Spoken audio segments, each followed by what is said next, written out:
What's the meaning of Atlantic Daylight Time?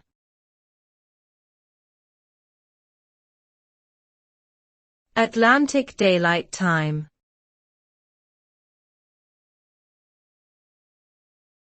Atlantic Daylight Time.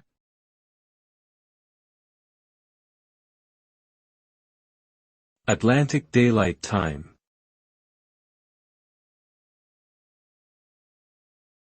Atlantic Daylight Time.